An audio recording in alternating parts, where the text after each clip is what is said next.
queridos amigos e clientes. Para quem não me conhece, meu nome é Fernanda, sou advogada especialista em Direito do Trabalho. E hoje eu vou falar com você sobre um tema que é objeto do maior número de dúvidas trabalhistas que eu recebo, que é a aplicação da justa causa.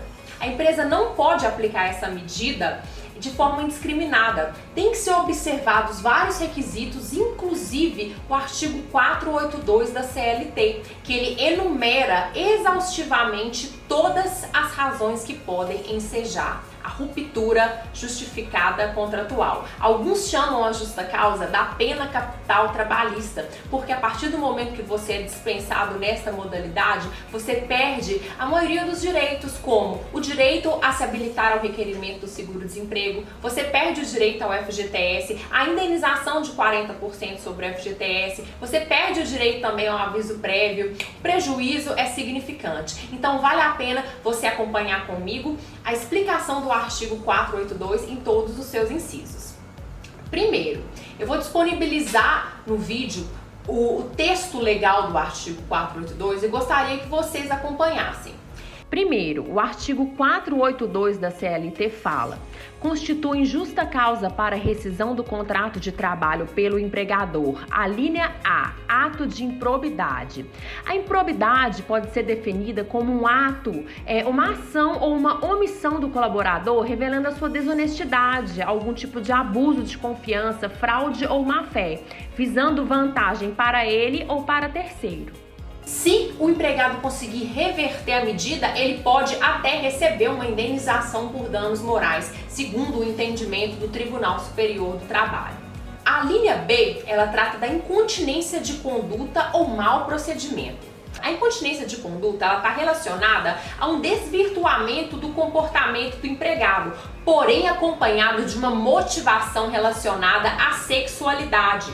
Já o mau procedimento é algo contrário ao bom procedimento. Ele pode ter relação à ética, à moral, uma atitude desrespeitosa, irregular e incorreta. Já a linha C, ela trata da negociação habitual por conta alheia, da situação de um empregado que trabalha em uma empresa e começa a comercializar produtos por fora, negociar por fora para obter benefício próprio. Não pode, no momento que o empregado está dentro da empresa, ele assina um contrato de trabalho, ele tem que seguir todas as regras determinadas. Ele não pode fazer uma negociação que não seja autorizada pela empresa por conta própria. Isso pode ocasionar a justa causa. A linha D fala de condenação criminal do empregado passado em julgado. Essa fala por si mesmo. O empregado que é condenado por sentença criminal transitada em julgado, ou seja, quando acabam as chances dele recorrer, ele pode ser dispensado por justa causa. Agora eu vou falar sobre uma das aplicações que eu percebo com mais frequência, que é a desídia no desempenho das funções. A desídia significa desatenção reiterada, falta de interesse. É uma modalidade de aplicação de justa causa bem subjetiva, sendo que não pode ser um ato isolado que enseje a aplicação da medida. Tem que ser uma conduta preguiçosa do empregado, quando percebe que ele está assim, literalmente empurrando o serviço com a barriga, praticando atos que não estão contribuindo mais com o andamento regular da empresa. Então, o empregador, após notificar o empregado a primeira vez verbalmente, após tentar ressocializar o empregado novamente dentro do contrato de trabalho, ele pode aplicar a justa causa por desídia. Agora eu vou falar sobre a linha F, que trata da embriaguez habitual em serviço. Como o próprio texto da linha diz, não são episódios isolados de embriaguez que irão ensejar a justa causa. A embriaguez tem que ser habitual, o empregado chega todo dia atrasado, com odor de bebida alcoólica, causando confusão. Todos os efeitos do alcoolismo, considerando que o alcoolismo é uma doença, eles podem gerar impactos negativos no convívio social dos empregados da empresa. Por este motivo, também pode ser dispensado por justa causa a pessoa que vai bêbada no serviço com frequência. Agora eu vou tratar da linha G, que é a violação de segredo da empresa. Algumas empresas têm certos procedimentos, por exemplo, empresas que comercializam alimentos. Alguns alimentos têm um certo segredo de receita das franquias, algum segredo de uma invenção, algum equipamento que a empresa inventa. O empregado tem o dever de resguardar esses segredos, conforme consta inclusive no contrato de trabalho da pessoa.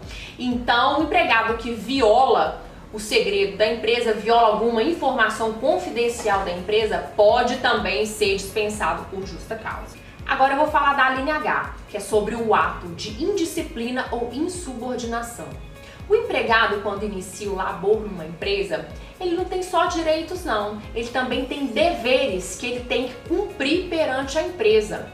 As ordens que o gerente dá aos supervisores, existe uma estrutura hierárquica que tem que ser seguida pelo empregado. Então, se os prepostos da empresa verificarem que o empregado não está cumprindo as ordens, está desrespeitando, isso, claro, de forma reiterada, não a partir de um ato isolado, pode ser aplicada a justa causa, porque o empregado tem o dever de respeitar as ordens da empresa, claro que de acordo com a razoabilidade e nos limites do próprio contrato de trabalho. Agora eu vou falar da linha I, que é o abandono de emprego. O abandono de emprego, para ser configurado como justa causa, ele tem que ser observado a partir de dois requisitos. O requisito subjetivo, que significa que tem que ser verificada a vontade e a intenção do empregado de realmente abandonar o emprego, ou seja, tem que ser verificado, por exemplo, se ele já arrumou algum emprego, se ele tem alguma prova, escreveu alguma carta de próprio punho, por exemplo, no sentido de não voltar mais na empresa. Tudo isso tem que ser analisado e tem que ser verificado também o requisito objetivo, que são os dias de abandono. Muito se fala sobre os 30 dias, mas isso não é absoluto. Tudo vai de acordo com o caso concreto, por isso que eu falo que é muito importante você consultar um advogado para ele analisar o seu caso. Porque é o seguinte, se a pessoa, por exemplo, no primeiro dia ela abandonou o emprego e já foi verificado através de uma testemunha que ela já estava trabalhando em outro sem avisar a empresa. Ela está trabalhando em outro emprego sem avisar a empresa. Nesse caso, um dia já é suficiente para configurar o abandono de emprego, porque já foi verificado que ela tinha a intenção de já iniciar em outro trabalho. Agora, pode ser que o empregado fique doente em casa, ocorra um acidente, ele fica 30 dias em casa sem avisar a empresa por conta de algum infortúnio. Nesse caso, o elemento subjetivo, mas assim, ressaltando que ele não mantém o intuito de romper pelo contrato. Então, nesse caso, por mais que tenha ultrapassado os 30 dias e depois ele retorne à empresa com a motivação de continuar, pode ser, eu repito, pode, depende de cada caso. Pode ser que a empresa entenda que não houve a configuração do ânimo de largar o emprego. Então, nesse caso, o abandono de emprego pode ou não ser configurado. Agora, eu vou tratar da linha J, que é o ato lesivo da honra ou boa fama praticado no serviço contra qualquer pessoa, ou ofensas físicas, salvo em legítima defesa. O artigo já fala por si próprio. Ninguém gosta de confusão na empresa. Então, quando o empregado ultrapassa a esfera da educação, ultrapassa a barreira física de outro empregado, comete atos difamatórios perante a empresa também, pode ser até internet, fala mal da empresa, configura a justa causa nos termos dessa linha que eu acabei de mencionar. Agora eu vou tratar da linha E, que é sobre a prática constante de jogos de azar. Jogos de azar significa baralho, jogo do bicho, jogos que envolvem uma perda e uma aposta. Nesse caso, você pode ver aí no texto da lei que fala a prática constante, porque isso acaba interferindo na produtividade do empregado, pode acabar influenciando outros colaboradores. Então a empresa não é obrigada a aceitar uma pessoa com um vício dessa espécie no ambiente de trabalho. Isso pode ensejar também a justa causa. Então, agora eu vou falar sobre a última linha, que é a letra M, que é a perda da habilitação para fins específicos do exercício de profissão. É o seguinte, é o caso do motorista, é o caso do colaborador que precisa da CNH para realizar a função. Nesse caso, se a pessoa perde a habilitação, ela perde a essência do trabalho. Como que o motorista vai continuar empregado, sendo que ele perdeu a habilitação? É impossível. E eu ressalto que essa perda do direito de dirigir, ela tem que ser dolosa, tem que ser alguma questão que foi culpa específica do empregado. Por exemplo, se perdeu a carteira numa lei seca, se perdeu a carteira por conta de um acidente, sabe, causado por ele mesmo, com culpa consciente. Alguns outros requisitos também são necessários na avaliação da justa causa. Primeiro, a medida tem que ser aplicada com proporcionalidade e razoabilidade. Não basta que o empregado pratique um único ato, tem que ser observado todo o histórico funcional.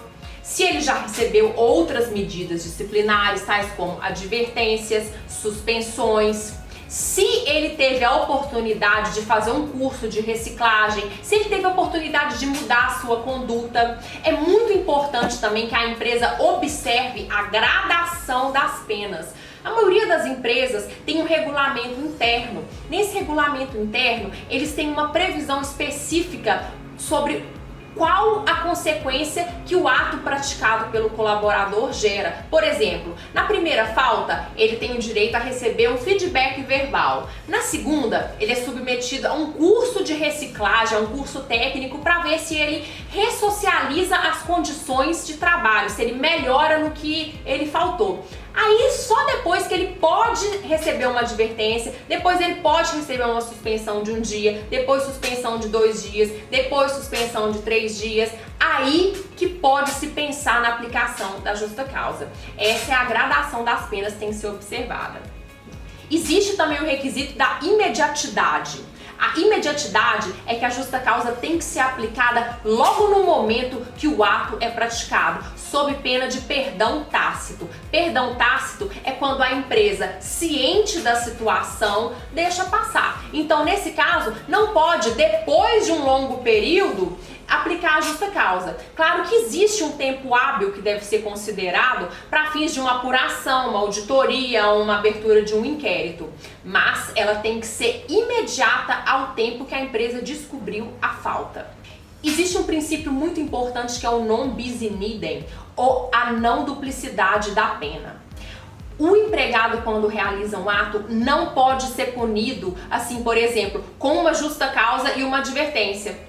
Ok? Se for dessa forma, ele tem direito a anular a medida. Existe a questão também da não ocorrência de discriminação. A empresa não pode aplicar critérios divergentes na aplicação da justa causa para cada colaborador. Ela não pode perdoar um colaborador que praticou a mesma falta e aplicar a justa causa em outro. Existe a garantia prevista no artigo 5º da Constituição, que é a garantia à isonomia. Todos os empregados têm que ser tratados de forma igual. Então, o regulamento da empresa, se houver, tem que ser observado fielmente sob pena de reversão da justa causa. Cada caso é um caso, o seu caso é particular, o direito é dinâmico, existem várias posições, vários posicionamentos, então eu te aconselho a procurar um advogado de confiança para você receber todos os seus direitos da forma que for possível.